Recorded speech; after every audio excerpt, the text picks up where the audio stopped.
out there.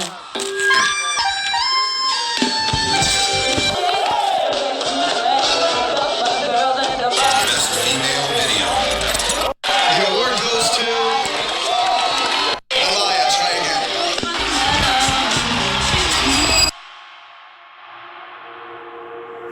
At the height of Aliyah's career, she made her mark on the world as the princess of R&B and was on her way to becoming an all-time legend.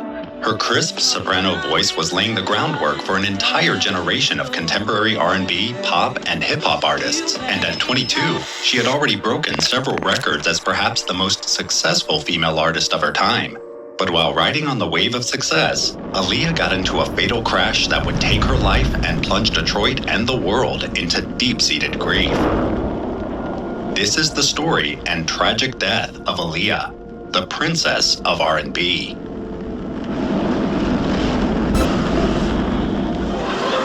On January 16, 1979, Aliyah Dana Houghton was born in Brooklyn, New York, the daughter of Diane and Michael Houghton.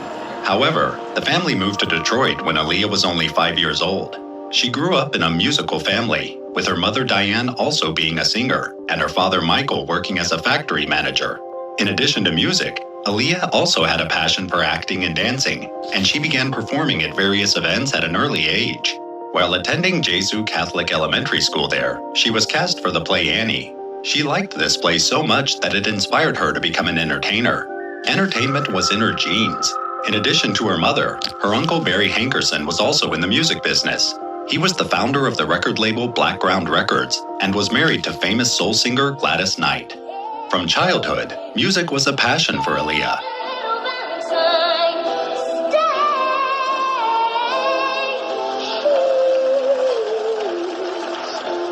Not winning during the youth singing competition of Star Search as a teenager, she did not put her dream aside. She was determined to develop her singing talent and pursue her music career. At just 11 years old, she had the opportunity to perform for 5 nights with Gladys Knight in Las Vegas. It was an experience that would stay with her forever. Aliyah continued to work hard and study to improve her singing talent. In 1997, she graduated from Detroit Performing Arts High School with a perfect GPA of 4.0. For Aliyah, this was just the beginning. She knew her dream of becoming a world-famous singer was far from fulfilled, and she was determined to do whatever it took to get there. Her family fully supported her career and played a major role in her success.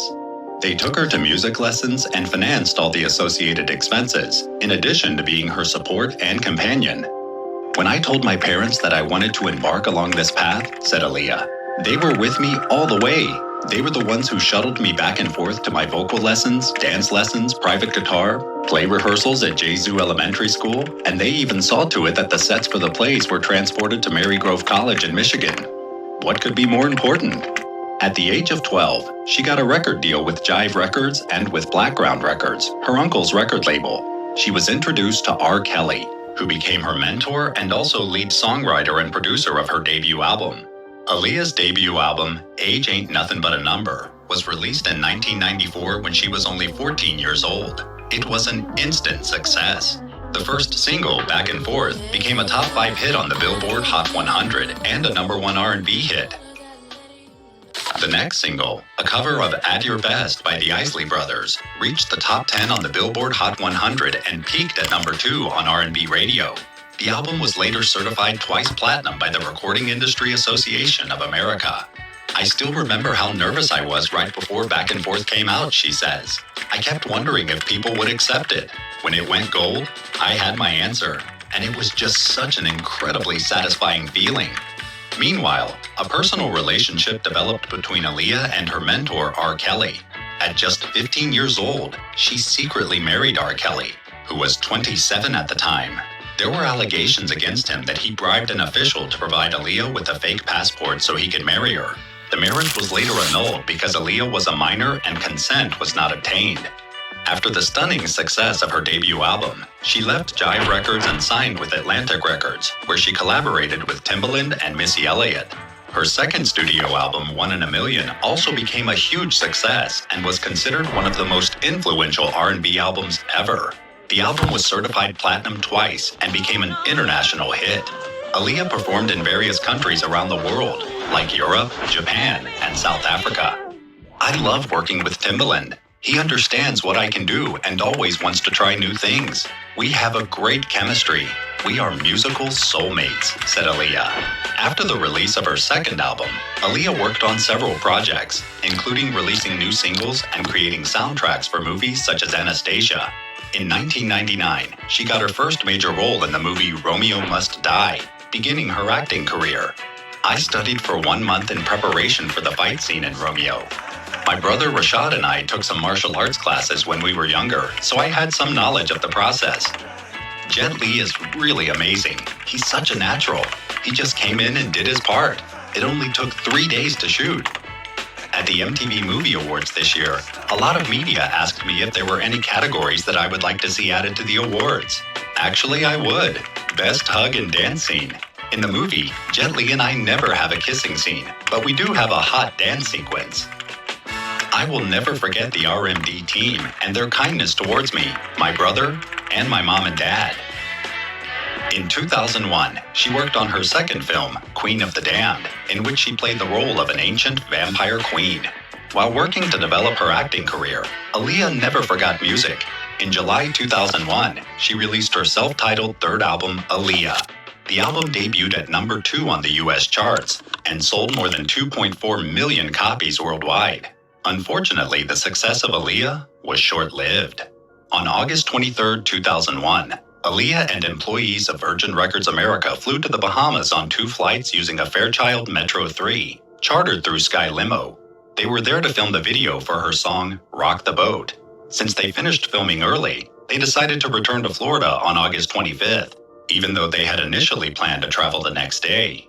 On August 25, 2001, Aaliyah and her crew headed to the Marsh Harbor Airport in the Bahamas. Her crew included pilot Luis Morales, hairstylist Eric Foreman and Anthony Dodd, security guard Scott Gallion, makeup stylist Christopher Maldonado, Blackground Records employees Douglas Kratz and Gina Smith. When they arrived at the airport, they were disappointed that the plane they had chartered for the trip had not yet arrived at the scheduled 4:30 p.m. time. Aaliyah and her crew had become slightly impatient. Finally, at 6:15 p.m., the twin-engine Cessna 402 plane arrived. The designated plane was smaller than the Cessna 404 they had originally arrived with. The plane was flown by Luis Antonio Morales. He was a 30-year-old experienced pilot. He began flight training in 1985, and in 1999 obtained a private pilot's license for single-engine aircraft. He had joined Blackhawk International Airlines on August 23, 2001, just 2 days before the accident.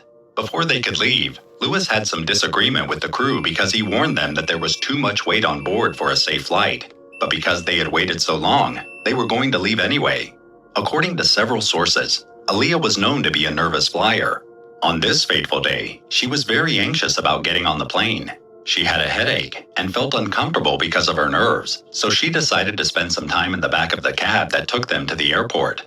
As she sat there, one of the crew members approached her to ask what was wrong. When she expressed her concerns about the plane and the flight, she said she did not want to be on the flight. Kingsley Russell was just 13 years old when his stepmother drove the star and her crew to the airport. His family ran a cab business in the Bahamas, and he worked as a baggage carrier to earn some extra money. According to his recent statement, the singer refused to board the plane when she first saw it. She decided to go back in the car and had been given a sleeping pill. As the other passengers and pilot loaded the plane, Aaliyah fell asleep at the back of the cab. When they were ready to leave, they got Aaliyah out of the cab despite her earlier reservations and carried her onto the plane. At that moment, she was still unconscious from the pill she had been given earlier and did not know she was on the plane. Weather conditions were good, so the plane took off around 6:45 p.m. The plane began flying at high speed over the runway 27 and took off quickly. It banked to the left as it reached an altitude of about 40 feet above the runway. Suddenly, the aircraft tilted forward and hit the marshy terrain with its left wing and nose. The aircraft then pulled around before finally coming to a stop about 300 feet before the end of the runway, heading east. The plane had sustained heavy damage, and a fire broke out after the crash. About 135 square meters of the south side of runway 27 was covered with the wreckage. Louis Key, a 25-year-old charter pilot who worked on an aircraft about half a mile away, witnessed the crash. He saw the Cessna crash when it was only 60 to 100 feet above the ground. The The man ran to a fire truck and was horrified when he arrived at the crash site. It was an awful sight. Some bodies were so badly disfigured, you couldn't identify them. And two guys were alive, one screaming and screaming for help. He was horribly burned all over, said charter pilot Lewis Key. I've seen crashes before, but that was probably one of the worst ones, he said.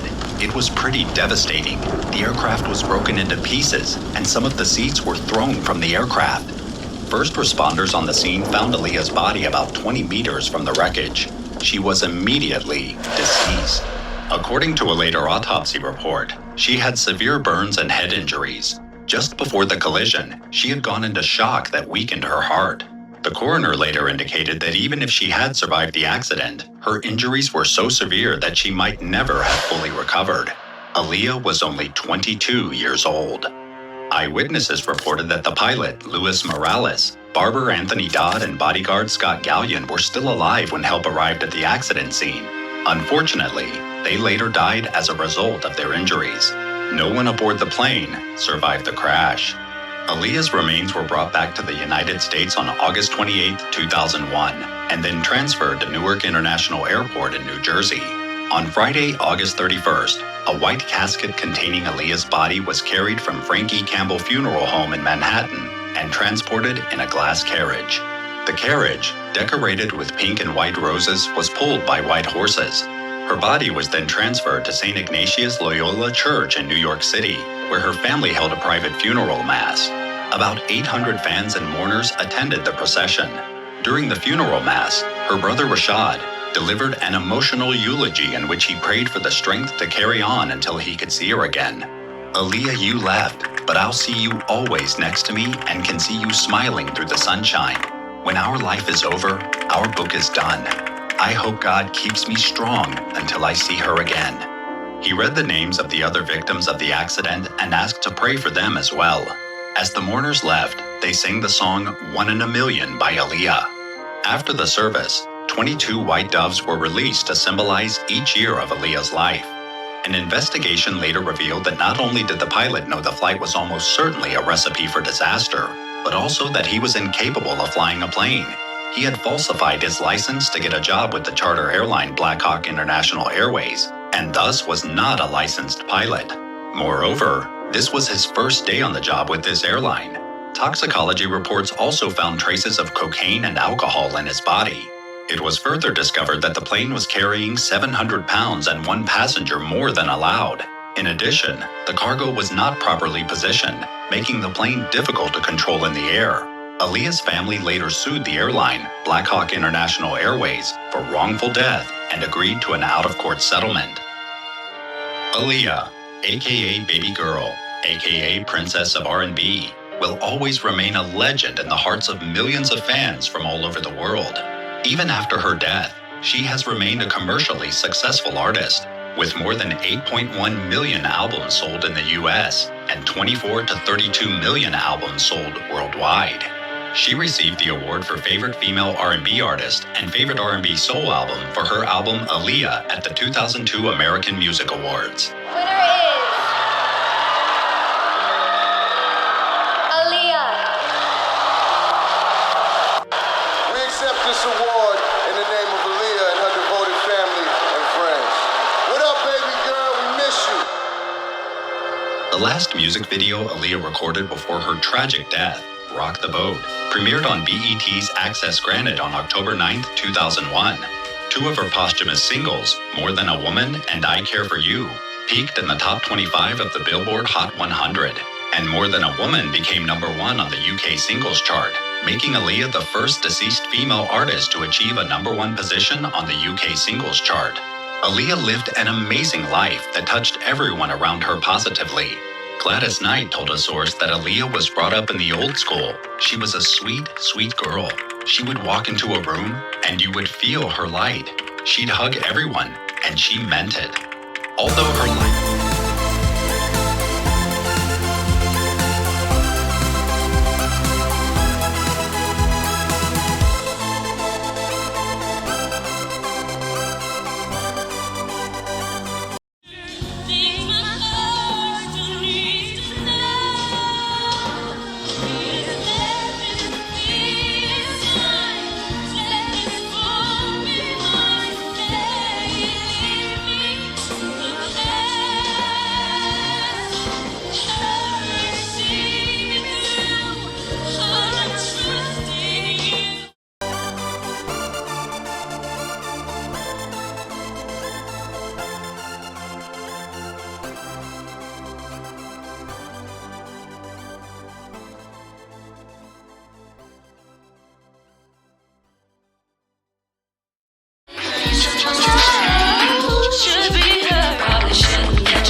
Y'all don't see the lineup? Yeah, we see the lineup. I'm just waiting to see who's next. Jay-Z is setting Diddy up. Why is everyone having such a hard time? He ain't doing shit different.